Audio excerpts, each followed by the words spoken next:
அனைவருக்கும் வணக்கம். இந்த நம்ம என்ன பார்க்க போகிறோம் அப்படின்னா, மெட்ராஸ் ஹைகோர்ட் எக்ஸாமுக்கு பயனுள்ள வகையில் நம்ம வந்து இந்திய தேசிய இயக்கம் ஐஎன்எம்மில் காந்திய காலகட்டம் சார்ந்த ஒரு 30 முக்கியமான கேள்விகள் வந்து பார்க்கலாம். நீங்கள் ஏற்கனவே படித்து முடிச்சிருக்கீங்க அப்படின்னா ரிவிஷன் பர்பஸ்க்காக டெஸ்ட் எழுதி பாருங்கள். இப்போ நீங்கள் பார்க்குறீங்களா, இந்த கொஸ்டின் பேப்பருக்கான பிடிஎஃப் லிங்க் இந்த வீடியோட டிஸ்கிரிப்ஷன் அட்டாச் பண்ணியிருக்கேன். நீங்கள் வந்து டவுன்லோட் பண்ணி டெஸ்ட்டை எழுதி பார்த்துட்டு வீடியோ பாருங்கள். கண்டிப்பாக உங்களுக்கு ரொம்ப யூஸ்ஃபுல்லாக இருக்கும். இன்னும் படித்து முடிக்கல அப்படின்னா நீங்கள் வீடியோ மட்டும் பாருங்கள். கண்டிப்பாக இது தேர்வுக்கு ரொம்ப யூஸ்ஃபுல்லாக இருக்குது. 10ஆம் வகுப்பு கல்வி தகுதி கொண்ட examiner, junior bailiff, senior bailiff, xerox operator, process ரைட்டருக்கு ரொம்ப முக்கியமான ஒரு பகுதினே சொல்லலாம். இந்திய தேசிய இயக்கத்தில் கண்டிப்பாக வந்து நிறைய கேள்விகள் வரதுக்கு வாய்ப்பு இருக்குது. கொஞ்சம் அப்படியே வந்து பார்த்துக்கோங்க. நீங்கள் மெட்ராஸ் ஹைகோர்ட் எக்ஸாமுக்கெல்லாம் ப்ரிப்பேர் பண்ணுறீங்க அப்படின்னா, நான் வரக்கூடிய ஞாயிற்றுக்கிழமை பார்த்தீங்கன்னா நம்ம இலவச முழு மாதிரி வந்து கொடுக்குறதா இருக்கும். ஸோ அதை நம்ம டெலிகிராமில் கொடுக்குறதா ஏற்கனவே ஒரு வீடியோ கூட போட்டிருப்போம். சப்போஸ் அந்த வீடியோ நீங்கள் பார்க்கல அப்படின்னா இந்த வீடியோ கிளிக் பண்ணி பார்க்குறீங்க அப்படின்னா மறக்காமல் நம்ம டெலிகிராம் சேனலில் ஜாயின் பண்ணிக்கோங்க. வரக்கூடிய ஞாயிற்றுக்கிழமை, அதாவது நாளைக்கு மறுநாள் வந்து உங்களுக்கு இலவச முழு மாதிரி தேர்வுக்கு நீங்கள் அது வந்து அட்டெண்ட் பண்ணி பாருங்கள். ஓகேங்களா? சரி. தென்னாப்பிரிக்காவில் எந்த ரயில் நிலையத்தில் காந்தி ரயிலிருந்து வெளியேற்றப்பட்டார் அப்படின்றாங்க. இது வந்து பீட்டர் மரிட்ஸ்பர்க்னு சொல்லக்கூடிய ரயில் நிலையத்தில் தான் அவர் வந்து வெளியேற்றப்பட்டிருப்பார். 1893 வந்து பிரிட்டோரியா என்ற பகுதிக்கு வந்து ரயிலில் சென்றிருப்பார். அவர் கருப்பாக்குறாரு இல்லையா, அந்த கருப்பாக்குறதுனால வந்து அப்போலாம் வந்து பார்த்தீங்கன்னா தென்னாப்பிரிக்காவில் இந்த வெள்ளை கருப்புன்ற அந்த நிற பாகுபாடு வந்து இருந்தது. ஸோ அதனால் இவரை வந்து பார்த்தீங்கன்னா ஒரு ஐரோப்பிய ஒருத்தர் வந்து வெள்ளைக்காரர் ஒருத்தர் வந்து இவரை ரயிலிருந்து இறக்கி விடுங்க அப்படின்ற மாதிரி சொல்லியிருப்பாங்க. ஸோ இந்த ரயில் நிலையத்தில் அவரை வந்து இறக்கி விட்டுருப்பாங்க. ஸோ அவரை கருப்பாக்குறதுனாலையும் ஒரு கூலிக்காரர் மாதிரி இருக்கிறதுனால அந்த நிற பாகுபாடு இப்போ கூட பார்த்தீங்கன்னா சம்டைம் வந்து அந்த மாதிரி நியூஸில் ஒரு நிற பாகுபாடு இந்த அமெரிக்காவில், ஐரோப்பிய சம்திங் சைடில் இந்த மாதிரி பிரச்சனைலாம் வரும். அந்த காலத்தில் ரொம்ப அதிகமாகவே இருந்தது. கருப்பர்கள் வெள்ளையர்கள் பிரச்சனைன்றது ரொம்ப அதிகமாக இருந்தது. ஸோ அந்த டைமில் ரயில்வேலேருந்து இறக்கப்பட்டார். அதுக்கப்புறம் இப்போ பார்த்தீங்க அப்படின்னா அந்த நாட்டில் அந்த ரயில்வே ஸ்டேஷனில் நம்ம காந்தியடிகளோட சிலையை நிறுவியிருக்காங்க. இப்போ வந்து இது பண்ணியிருக்காங்க. அந்த காலத்தில் அப்படி பண்ணியிருக்காங்க. ரைட்டா? சரி. இதுக்கான பதில் வந்து பீட்டர் மரிட்ஸ்பர்க் தான். ரயிலேருந்து வெளியே தள்ளி விட்ருப்பாங்க. சரி, இறக்கி விட்ருப்பாங்கன்றது தான் அப்படி நம்ம சொல்கிறோம். காந்தியடிகள் வருடா கல்வி திட்டம் டேஸ் என்று அழைக்கப்படுகிறது அப்படின்னு சொல்கிறாங்க. ஸோ இது வந்து பார்த்தீங்கன்னா ஒரு அடிப்படை கல்வி அப்படின்றது தான். காந்தியடிகள் வருடா கல்வி திட்டம் என்பது என்னென்னா ஒரு அடிப்படை கல்வி திட்டம். வருடா கல்வி திட்டம் யாரால் தொடங்கப்பட்டது, வருடா கல்வி திட்டத்தை தொடர்புடைய அப்படி மாதிரிலாம் கேட்பாங்க. அப்படிலாம் கேட்டாங்கன்னா இந்த வருடா கல்வி திட்டம்னு வந்தால் காந்தியடிகள் அப்படின்ற மாதிரி ஞாபகம் வச்சுக்கோங்க. ரைட்டுங்களா? சரி. பூர்ண சுராஜ் அறிக்கை அந்த ஆண்டு வந்து கேட்குறாங்க.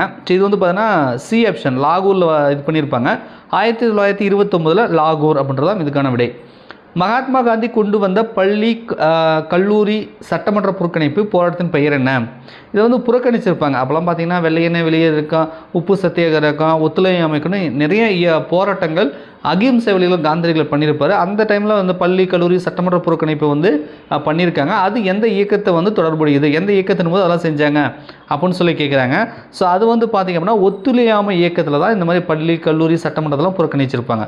ஒத்துழையாமை இயக்கம் அப்படின்றதான் இதுக்கான சரி. ஹரிஜன் பத்திரிகையை வந்து தொடங்கியவர் யாருன்றாங்க. அதுவும் நம்ம காந்தியடிகள் தான் தொடங்கியிருப்பார். ஸோ ஹரிஜன் பத்திரிகை அடிக்கடி கேட்பாங்க. இவர் நிறைய பத்திரிகைகள் இது பண்ணியிருப்பார். அதில் முக்கியமான ஒரு பத்திரிகை என்னென்னா ஹரிஜன் பத்திரிகை தொடங்கியவர் யார் அப்படின்னு கேட்டாங்கன்னா அது வந்து காந்தியடிகள். அடுத்தது மகாத்மா காந்தியோட அரசியல் குரு யார்? இதை கூட கேட்குறது உண்டு. ரிப்பீட்டட் கொஸ்டின், ரொம்ப சிம்பிளான கொஸ்டின் தான். கோபாலகிருஷ்ண கோகலே அவர்கள் தான் பார்த்தீங்கன்னா மகாத்மா காந்தியோட அரசியல் குரு.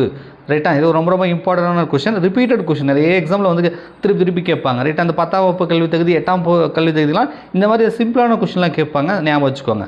மகாத்மா காந்தியோட அரசியல் குரு யாருன்னு கேட்டாங்கன்னா கோபாலகிருஷ்ண கோகலே அப்படின்றதான் இதுக்கான விடை. அடுத்தது காந்தியடிகளுக்கு வழக்கறிஞர் தொழிலுக்கு தென்னாப்பிரிக்காவில் உதவி நிறுவனம் எதுன்றாங்க. ஸோ அவர் வந்து லாயர் தொழிலுக்கு வந்து ஹெல்ப் பண்ணக்கூடிய அந்த நிறுவனம் எதுன்றாங்க தென்னாப்பிரிக்காவில். தாதா அப்துல்லா நிறுவனம்னு சொல்லக்கூடிய நிறுவனம் தான் காந்தியடிகளுக்கு வந்து உதவி புரிஞ்சிருக்கும். ரைட்டா? ஸோ ஆப்ஷன் சரி. செய் அல்லது செத்துமடி என்பது எந்த இயக்கத்தின் முழக்கம் அப்படின்னு சொல்லி கேட்குறாங்க. இது இப்படி கூட கேட்கலாம். செய் அல்லது செத்துமடின்றது யாருடைய முழக்கம் அப்படின்னு கேட்பாங்க. அந்த மாதிரி கேட்டாங்கன்னா அது காந்தியடிகளோட முழக்கம் தான். அவர் தான் அதை சொல்லியிருப்பார். ரைட்டா? சரி, இது எந்த இயக்கத்தோடு தொடர்புடையது அப்படின்னு கேட்டாங்கன்னா இது வந்து வெள்ளையனே வெளியேறு இயக்கம் இருக்கு இல்லையா? ஸோ அந்த இயக்கத்தோடு தொடர்புடையது தான் இந்த முழக்கம், செய் அல்லது செத்துமடி அப்படின்னா காந்தியடிகள் தான் ஞாபகம் வரணும். அது கூட வெள்ளையனே வெளியேறு இயக்கமும் ஞாபகம் வச்சுக்கோங்க. காந்தியடிகளின் தண்டி யாத்திரை தொடங்கியது எப்பொழுது அப்படின்னு சொல்லி கேட்குறாங்க. தண்டி யாத்திரையை வந்து எப்போ தொடங்கினார்னு கேட்பாங்க, எப்போ போய் அவர் வந்து போய் சேர்ந்தார்னு கேட்பாங்க, எத்தனை கிலோமீட்டர் போனார், எத்தனை மைல் போனார், எத்தனை நாட்கள் நடந்து போனார்லாம் கேட்பாங்க. ரைட்டா? ஸோ அந்த ஒரு ஒரு ஒரு இம்பார்ட்டன்ட் பாயிண்ட். இது எல்லாமே ஒவ்வொரு எக்ஸாமும் கேட்டிருப்பாங்க. நீங்கள் வந்து ப்ரீவியஸ் ரிப்போர்ட் செக் பண்ணிங்கன்னா எத்தனை மைல் தூரம் போனாலும் கேட்டிருப்பாங்க, எத்தனை நாள் நடந்திருப்பாருன்னு கேட்டிருப்பாங்க, எப்போ போய் அடைஞ்சாருன்னு கேட்டிருப்பாங்க. ஸோ இது சார்ந்த விஷயங்கள் வந்து ஒரு மக்கள் போராட்டம், ஒரு இது மக்கள் நிறைய பேர் கலந்துக்கிட்டது அப்படின்னா இந்த உப்பு சத்தியாகிரக போராட்டம் தண்டி யாத்திரை தான் சொல்லுவாங்க, ரைட்டா? அதனால் இதை பற்றி கொஞ்சம் நிறைய விஷயங்கள் தெரிஞ்சு வச்சுக்கோங்க. இப்போதைக்கு எப்போ தொடங்கினாங்க அப்படின்னு கேட்குறாங்க, ரைட்டா? எப்போ தொடங்கினாங்க அப்படின்னு சொல்லி கேட்குறாங்க. இது ஏ ஆப்ஷன், மார்ச் 12, 1930 தொடங்கி ஏப்ரல் சென்று காமராஜர் 1940 யாரை சந்தித்தார் அப்படின்றாங்க. வருதா போயிட்டு காமராஜர் யாரை மீட் பண்ணியிருப்பார் அப்படின்னா நம்ம காந்தியடிகளை வந்து மீட் பண்ணியிருப்பார், ரைட்டா? So B option. கிரிப்ஸ் தூதுக்குழுவை பின்தேதியிட்ட காசோலை என்று சாடியவர் யார், அல்லது சொன்னது யார், அல்லது கூறியவர் யார் அப்படின்ற மாதிரி கேட்பாங்க.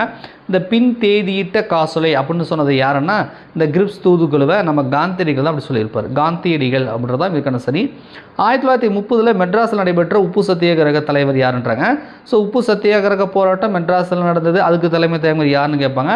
அதே மாதிரி நம்ம உப்பு சத்தியாகிரக போராட்டம் தண்டி யாத்திரை மாதிரி இங்கே நம்ம திருச்சியிலேருந்து நம்ம வேதாரண்யத்துக்கு வந்து போயிருப்பாங்க, அதுக்கு தலைமையேற்றவர் யாருன்னெலாம் கேட்பாங்க. ஸோ இதெல்லாம் கொஞ்சம் ரொம்ப முக்கியமான விஷயம், அதான் ஞாபகம் வச்சுக்கோங்க, ரைட்டுங்களா? சரி, 1930 மெட்ராஸில் நடைபெற்ற உப்பு சத்தியாகிரக தலைமையேற்றவர் யாருன்னா ஆந்திர கேசரி பிரகாசம் ஆந்திர கேசரி பிரகாசம் அவர்கள் அப்படின்றத ஞாபகம் வச்சுக்கோங்க. சௌரி சௌரா கிராமம் எங்கே உள்ளது? ஏன்னா சௌரி சௌரா சம்பவம் எப்போ நடந்தது இது மாதிரிலாம் கேட்பாங்க. பட் அந்த கிராமம் எங்கே இருக்குது, அந்த சம்பவம் எங்கே நடந்துச்சு, இப்போ எந்த மாநிலத்தில் இருக்குது அப்படின்னு கேட்டாங்கன்னா அது வந்து உத்தரப்பிரதேசம். சௌரி சௌரா கிராமம் எங்கே இருக்குது? இப்போ உத்தரப்பிரதேசத்தில் இருக்குது. தனிநபர் சத்தியாகிரகத்தை 1940 தொடங்கியவர் யாருன்றாங்க. தனிநபர் சத்தியாகிரகம் அப்படின்னு சொன்னாங்க நம்ம டக்குன்னு ஞாபகத்தில் யார்? வினோபா பாவே, ரைட்டா? சரி, இந்திய தேசிய காங்கிரஸ் கலந்து கொண்ட வட்டமேசை மாநாடு. நிறைய வட்டமேசை மாநாட்டில் அவங்க கலந்துருக்க மாட்டாங்க. அதில் அதாவது வெள்ளைக்காரங்களோட சில ஒத்துழைப்பு இருக்காது, அதனால் அவங்க வந்து எதிர்ப்பு தெரிவிக்கிறதுக்காக கலந்துருக்க மாட்டாங்க. ஆனால் வந்து அம்பேத்கர் ஆகட்டும், நம்ம தமிழகத்தில் கூட பார்த்திங்கன்னா சில பேர் வந்து கலந்துருப்பாங்க வட்டமேசை மாநாட்டில். பட்டு காங்கிரஸ் வந்து கலந்துக்கிட்டது வந்து பார்த்திங்க அப்படின்னா ஒரு சில மாநாட்டில் தான் கலந்துருப்பாங்க, ரைட்டா? ஒரு சில இல்லை, ஒன்று தான் கலந்துருப்பாங்கன்னு நினைக்கிறேன்.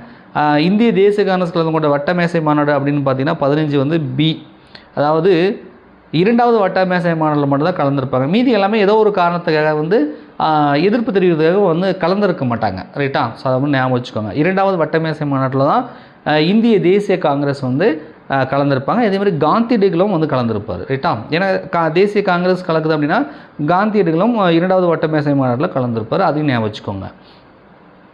ஏன்னா அவர் ஒரே ஒரு வட்டமேசை மாநாட்டில் தான் கலந்துருப்பார். 2வது வட்டமேசை மாநாட்டில் கலந்து கொண்ட பெண்மணி யாருன்றாங்க. ஸோ இது வந்து பார்த்திங்கன்னா 16வதுக்கு வந்து சரோஜினி நாயுடு அவர்கள் வந்து கலந்துருப்பாங்க. காந்தியடிகளுமே கலந்துருப்பார், அதுவும் ஞாபகம் வச்சுக்கோங்க. அது பின்னாடி வரும்னு நினைக்கிறேன், நான் சொல்கிறேன். காந்தியின் இர்வின் ஒப்பந்தம் கையொப்பமிடப்பட்ட ஆண்டு எதுன்றாங்க. ஸோ 17வது வந்து பார்த்திங்கன்னா பி ஆப்ஷன். 1931 காந்தியின் இர்வின் ஒப்பந்தம் கையொப்பமிடப்பட்டது. பாருங்கள், வந்துருச்சு பாருங்கள். எந்த வட்டமேசை மாநாட்டில் காந்தியடிகள் கலந்து கொண்டார் அப்படின்னு கேட்குறாங்க. ஸோ 18 வந்து பார்த்திங்கன்னா பி, 2வது வட்டமேசை மாநாடு. ஸோ 2வது வட்டமேசை மாநாட்டில் காந்தியடிகளும் கலந்துருப்பார், அதே மாதிரி இந்திய தேசிய காங்கிரஸும் கலந்துக்குச்சுன்னு சொல்லலாம். ஸோ ரெண்டுத்துக்கும் ஒரே பதில் தான், அதை மட்டும் கொஞ்சம் ஞாபகம் வச்சுக்கோங்க, ரைட்டா? அடுத்தது சர்வதேச அகிம்சை தினம். இதெல்லாம் கண்டிப்பாக உங்களுக்கு தெரியாமல் இருக்கவே இருக்காது. ஏன்னா காந்தி பிறந்த நாள் அப்படின்றது அக்டோபர் 2. ஸோ அக்டோபர் 2 தான் நம்ம சர்வதேச அகிம்சை தினமாக கொண்டாடுறோம். சரி சார், சர்வதேச அகிம்சை தினமாக ஐநா அறிவிச்சது எந்த ஆண்டு அப்படின்னு கேட்பீங்க. அந்த கேள்வி பின்னாடி வருது, அதுவும் நான் சொல்லிடுறேன், ஓகேவா? அப்படியே லிங்க் பண்ணி படிச்சுக்கோங்க. சர்வதேச அகிம்சை தினம் அப்படின்னா அக்டோபர் 2 என்பது காந்தி பிறந்த தினம், ரைட்டா? சரி, நான் ஒரு நாத்திகவாதி என்ற கட்டுரையை எழுதியவர் யார் அப்படின்னு கேட்குறாங்க. ஸோ இந்த மாதிரி ஒரு கட்டுரை எழுதியாருன்னா பகத்சிங் வந்து எந்த வழக்கில் வந்து மாட்டினார், எந்த வழக்கில் வந்து தூக்கில் போட்டாங்க, எப்போ தூக்கில் போட்டாங்க, எங்கே தூக்கில் போட்டாங்க, இந்த மாதிரி நிறைய விஷயம் வந்து பகத்சிங் சார்ந்தும் கேள்விகள் வந்து கேட்பாங்க, கொஞ்சம் ஞாபகம் வச்சுக்கோங்க, ரைட்டா? இப்போதைக்கு வந்து நான் ஒரு நாத்திகவாதி என்ற கட்டுரை எழுதியவர் யாருன்னா பகத்சிங்.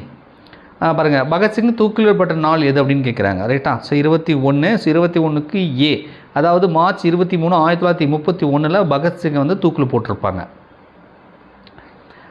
ராஜாஜி உப்பு சத்தியாகிரகம் எங்கிருந்து வேதாரண்யம் வரை சென்றார்ன்றாங்க, ஞாபகம் வச்சுக்கோங்க. உப்பு சத்தியாகிரக போராட்டம் நம்ம தமிழகத்தில் திருச்சியிலேருந்து வேதாரண்யத்துக்கு போயிருப்பாங்க. திருச்சியிலேருந்து வேதாரண்யம் யாருடைய தலைமை அப்படின்னா ராஜாஜி தலைமையில் போயிருப்பாங்க. அப்போ தான் நாமக்கல் கவிஞர் வந்து கத்தியின்றி ரத்தமின்றி யுத்தம் என்று வருது அப்படின்னு சொல்லி ஒரு பாட்டெலாம் பாடியிருப்பார் இல்லையா? அதை ஞாபகம் வச்சுக்கோங்க, ரைட்டுங்களா? திருச்சியிலேருந்து வேதாரண்யம் வரைக்கும் உப்பு சத்தியாகிரகம் வந்து நடைபயணம் வந்து போயிருப்பாங்க அந்த பாட்டை பாடிட்டு. 1939ஆம் ஆண்டு சுபாஷ் சந்திர போஸ் எந்த வேட்பாளரை தோற்கடித்து காங்கிரஸ் தலைவர் பதவியில் வென்றார் அப்படின்றாங்க. மோஸ்ட்லி வந்து காந்தியடிகள் கை காட்டுறவங்க தான் வந்து அந்த இந்திய தேசிய காங்கிரஸ்க்கு வந்து தலைவர் பதவியில் வின் பண்ணுவாங்க, ரைட்டா. பட் அவரோட சப்போர்ட் இருந்தும் கூட அப்போ வந்து சின்ன முரண்பாடுகள் வந்து சுபாஷ் சந்திர போஸுக்கு காந்தியடிகள் இருந்துச்சு. ஆனால் அவர் எதிர்த்து நின்று இருப்பார். ஆனால் சுபாஷ் சந்திர போஸ் வந்து ஜெயிச்சிருப்பார். காந்தியடிகள் சப்போர்ட் இல்லாமலே வந்து ஜெயிச்சிருப்பார், ரைட்டா. சரி, ஓகே. காந்தியடிகள் சப்போர்ட்டோட வந்து சுபாஷ் சந்திர போஸ் எதிர்த்து நின்ற வேட்பாளர் யாருன்னா பட்டாபி சீதாராமையா. அவர் வந்து தோற்றிருப்பார், பட்டாபி சீதாராமையா. ஜெய்ஹிந்த் என்ற முழக்கத்தை அறிமுகம் செய்தவர் யார் அப்படின்றாங்க. ஸோ ஜெய்ஹிந்த் அப்படின்னு சொன்னாலே நமக்கு ஞாபகம் வர்றது சுபாஷ் சந்திர போஸ் அவரோட முழக்கம். சுபாஷ் சந்திர போஸ் அப்படின்றது ஞாபகம், ஜெய்ஹிந்த் அப்படின்ற. வெள்ளையனே வெளியேறு இயக்கத்தின் போது பம்பாயில் ரகசிய வானொலி நிலையத்தை நடத்தியவர் யாருன்றாங்க. ஸோ ரகசிய வானொலி நடத்தியது யாருன்னு பார்த்தீங்கன்னா உஷா மேத்தா அவர்கள். Usha Mehta. Discovery of India என்ற நூலை எழுதியவர் யாருன்றாங்க. ஸோ இது கண்டிப்பாக ஒரு சிம்பிளான ஒரு கொஸ்டின் தான். நம்ம ஜவஹர்லால் நேரு எழுதின ஒரு நூல் தான் டிஸ்கவரி ஆஃப் இந்தியா அப்படின்ற நூல், ரைட்டா. சரி, இந்தியாவின் பிஸ்மார்க் என்று அழைக்கப்படுபவர் யாருன்றாங்க. ஸோ வந்து சர்தார் வல்லபாய் பட்டேல். இந்தியாவின் இரும்பு மனிதர் அப்படின்னு சொன்னாலும் இவர் தான், ரெண்டும் ஒன்று தான். இந்தியாவின் பிஸ்மார்க்னு சொன்னாலும் சர்தார் வல்லபாய் பட்டேல் தான். இந்தியாவின் இரும்பு மனிதன் சொன்னாலும் இவர் தான். அப்புறமா இவரோட சிலை வந்து ஒற்றுமையை குறிக்கும், இந்த ஒற்றுமை குறிக்கக்கூடிய சிலை அது மாதிரிலாம் வந்து சொன்னாங்கனாலும் அதுதான் வந்து சர்தார் வல்லபாய் பட்டேல் தான் குறிக்கும். ஏன்னா அவர் நிறைய மாகாணங்களை வந்து நிறைய அரசர்கள்லாம் வந்து அப்போ வந்து வெள்ளையர்கள் நம்ம சுதந்திரம் கொடுத்தாலும் அவர் சரியான முறைப்படி வந்து சுதந்திரம் கொடுக்கல. சில அரசர்கள் ஆண்ட பகுதியெல்லாம் வந்து நம்ம இந்தியா கூட சேர மாட்டேன்னு சொல்லியிருப்பாங்க. அதை வந்து இவர் வந்து சேர்த்திருப்பார், நம்ம இந்திய கூட ஒன்றா சேர்த்திருப்பார், ரைட்டா. ஸோ அதனால் நவீன இந்தியாவின் சிற்பி என்று அழைக்கப்படுவோர் யாருன்றாங்க. இது நம்ம ஜவஹர்லால் நேரு அவர்கள். 1920-21 மாப்ளா கழகம் எங்கே நடைபெற்றதுன்றாங்க. கண்டிப்பாக உங்களுக்கு தெரியும், மலபாரில் நடந்தது இல்லையா. ஸோ மலபார்னு அப்படி ஞாபகம் வந்தாலே அது கேரளான்னு நம்ம சொல்லிடலாம். கேரளா. மாப்ளா கழகம் எங்கே நடந்தது, மாப்ளா கிளர்ச்சி எங்கே நடந்தது அப்படின்னாங்கன்னா கேரளா. அது குறிப்பாக மலபார். பட் ஆனால் பொதுவாக இவங்க கேரளான்னு கேட்டிருக்காங்க. ஸோ கேரளா அப்படின்றத நம்மளால் சொல்ல முடியும். காந்தியடிகள் பிறந்த நாளை சர்வதேச அகிம்சை தினமாக ஐநா அறிவித்தனர். பின்னாடி சொல்கிறாங்களே அது வந்து பாருங்க. அக்டோபர் 2 அப்படின்னா அக்டோபர் 2 காந்தி பிறந்த தினம். காந்தி பிறந்த தினம் என்னது, சர்வதேச அகிம்சை தினம். அது ரைட்டு. சர்வதேச அகிம்சை தினமாக ஐநா எப்போ அறிவிச்சுது அப்படின்னு சொல்லி கேட்பாங்க. அப்படி கேட்டாங்கன்னா 2007 ஐநா வந்து காந்தி பிறந்த நாளை சர்வதேச அகிம்சை தினமாக அறிவிச்சது அப்படின்றத ஞாபகம் வச்சுக்கோங்க. இதெல்லாம் ரொம்ப ரொம்ப முக்கியம். ஸோ இந்திய தேசிய சார்ந்த ஒரு 30 கேள்விகள் எடுத்திருக்கோம். இது பார்ட் 1. நம்ம தொடர்ச்சியாக பார்ட் 2 பார்ட் 3 சொல்லி ஹிந்தி தேசியம் சார்ந்த வீடியோக்கள் இதுக்கப்புறம் நம்ம கொடுக்க போகிறோம். ஸோ நம்ம சேனலில் நீங்கள் முதல் முறையாக பார்க்குறீங்க அப்படின்னா மறக்காமல் சப்ஸ்கிரைப் பண்ணி கூட பெல் பட்டன் ஆல் அப்படி செட் பண்ணி வச்சுக்கோங்க. மெட்ராஸ் ஹைகோர்ட் எக்ஸாம் பயன் வைக்க நிறைய வீடியோக்கள் நம்ம கொடுத்துருப்போம். அது எல்லாமே பார்த்தீங்கன்னா மெட்ராஸ் ஹைகோர்ட் எக்ஸாம் சொல்லி தனியாக ஒரு பிளேலிஸ்ட் இருக்கும். அந்த பிளேலிஸ்ட்டை செக் பண்ணி பாருங்கள். இது நம்ம வின்னர்ஸ் கிளாஸ் அகாடமியோட ஒரு புதிய யூடியூப் சேனல். இதுலேயுமே பிளேலிஸ்ட் இருக்கும். இது இல்லாமல் நம்ம பழைய சேனல் பார்த்தீங்கன்னா வின்னர்ஸ் கிளாஸ் அகாடமின்னு தனியாக ஒரு சேனல் இருக்கும். அதில் பார்த்தீங்கன்னா 100க்கும் மேற்பட்ட வீடியோக்கள் வந்து மெட்ராஸ் ஹைகோர்ட் எக்ஸாமாக போட்டிருப்போம். அதுவும் வந்து நீங்கள் செக் பண்ணி பாருங்கள். ஸோ நீங்கள் ஃப்ரீயாக படிக்கணும், ஒரு கோச்சிங் சென்டர் போக முடியல, வீட்டிலேருந்தே படிக்கிறீங்க அப்படின்னா நம்ம வின்னர்ஸ் கிளாஸ் அகாடமியோட பிளேலிஸ்ட்டை வந்து செக் பண்ணி பாருங்கள். கண்டிப்பாக மெட்ராஸ் ஹைகோர்ட் எக்ஸாமுக்கு ரொம்ப வந்து பயனுள்ள வகையில் இலவசமாக நம்ம நிறைய டெஸ்ட் வந்து கொஸ்டின் பேப்பர் வந்து கொடுத்துருப்போம். யூஸ் பண்ணிக்கோங்க. அதேமாதிரி வரக்கூடிய ஞாயிற்றுக்கிழமை ஃபுல் மார்க் டெஸ்ட் இருக்குன்னு சொன்னேன். ஸோ நீங்கள் படிச்சிருக்கீங்க, நீங்கள் ஃபுல் மார்க் டெஸ்ட் அட்டன் பண்ணணும் அப்படின்னா நம்ம டெலிகிராம் சேனலில் ஜாயின் பண்ணிக்கோங்க. டெலிகிராம் சேனலுக்கான லிங்க் வந்து டிஸ்கிரிப்ஷனில் இருக்குது. ஓகேங்களா. நன்றி, வணக்கம்.